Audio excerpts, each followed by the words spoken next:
मंत्रालयाच्या दोन्ही कॅन्टीनमध्ये हायकोर्टाच्या वकिलांकडून तपासणी, एफडीएच्या नोटिशीनंतर मंत्रालयाच्या दोन्ही कॅन्टीनमध्ये तपासणी, 4 वकिलांसह एफडीएच्या अधिकाऱ्यांकडून तपासणी करण्यात आली असून मंत्रालयाच्या कॅन्टीननंतर विधान भवनाच्या कॅन्टीनची तपासणी ही एफडीएचे अधिकारी आणि वकिलांकडून करण्यात आली।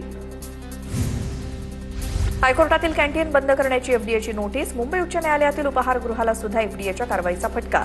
उच्च न्यायालयातील स्टाफ कॅन्टीनचा अन्न परवाना एफडीएकडून निलंबित, अन्न सुरक्षा नियमांचं उल्लंघन झाल्यामुळे एफडीएची कारवाई।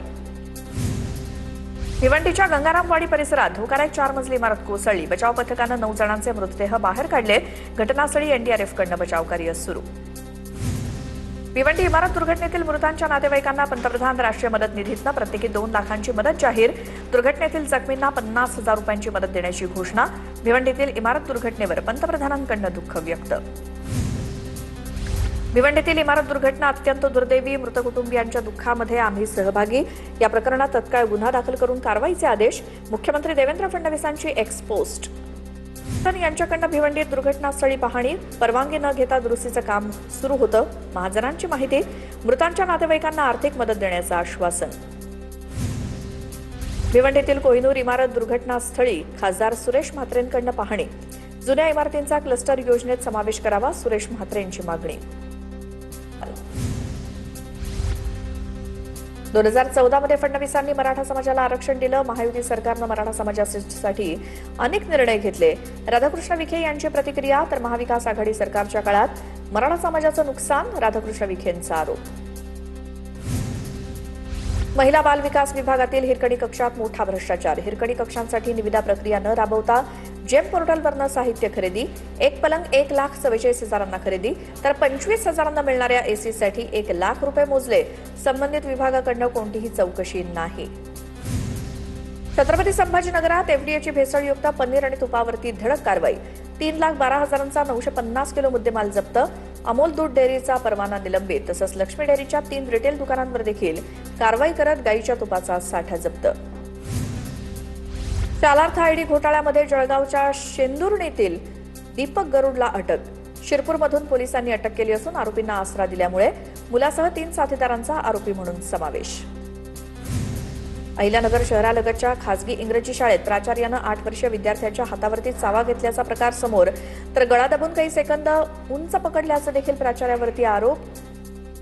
तालुका पोलीस ठाण्यात प्राचार्य गौतम बहादुरगे यांच्या विरोधात गुन्हा दाखल। पुण्यातील लोहेगड किल्ल्यावरती काही पर्यटकांकडून धूम्रपान केल्याचा प्रकार, यानंतर शिवप्रेमींनी संबंधित पर्यटकांना जाब विचारला, पर्यटकांनी चूक मान्य करत माफी मागवली। मुंबईतील प्रभादेवी परिसरामध्ये झाड कोसळल्याची घटना, सिद्धिविनायक मंदिराच्या मागच्या बाजूला असलेलं झाड कोसळलं, त्यामुळे रुग्णवाहिकेचं मोठं नुकसान। नागपुरातील अन्न आणि औषध प्रशासन विभागाच्या कार्यालयातलं झाड कोसळलं, कार्यालयाच्या मुख्य गेटवरती ही घटना घडली, कार्यालयाच्या कमानीचं नुकसान, नागपुरात सुरू असलेल्या पावसामुळे झाड कोसळलं।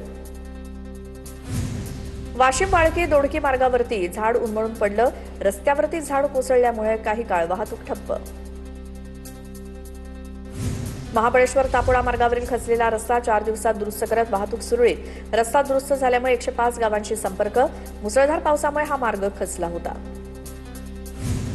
यवतमाळच्या आरणीतील दहेली गावात कुट्टी नदीत कार वाहून गेली, कारमधील पती बचावला, मात्र पत्नीसह 2 चिमुकल्या बेपत्ता, यातील एका मुलीचा मृतदेह सापडल्याची माहिती। वर्ध्यामध्ये पुरामुळे झाडावरती अडकलेल्या तरुणांचा रेस्क्यू, अल्लीपूर ते टाकळी मार्गावरती यशोदा नदीच्या पुलावरील पाण्याचा प्रवाह अचानक वाढला, पाण्याचा प्रवाह वाढल्यामुळे तरुण वाहून गेला होता। भंडाऱ्याच्या मांदेडमध्ये पूर आलेल्या नाल्यामध्ये वृद्ध बुडल्याची भीती, स्थानिक प्रशासनाकडून वृद्धाचा शोध सुरू। पुण्यातील भिडे पूल पाण्याखाली, नदीपात्रातील रस्ता वाहतुकीसाठी बंद, नदीपात्रातील हॉटेल्स पाण्याखाली, प्रशासनाकडून खबरदारीचं आवाहन, खडकवासला धरणात 45,000 क्युसेकनं विसर्ग।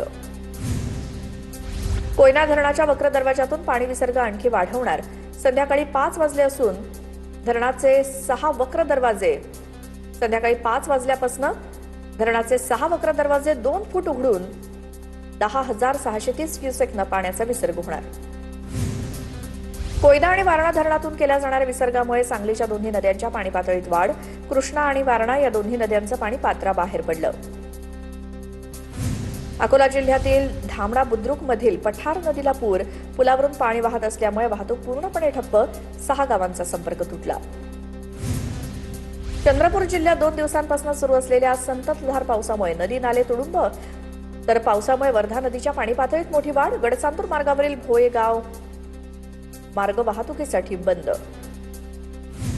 बुलढाणा जिल्ह्यात सुरू असलेल्या मुसळधार पावसामुळे अनेक रस्ते वाहतुकीसाठी बंद, तर पुलावरनं पाणी वाहत असताना देखील वाहन चालकांचा जीव धोक्यात घालून प्रवास.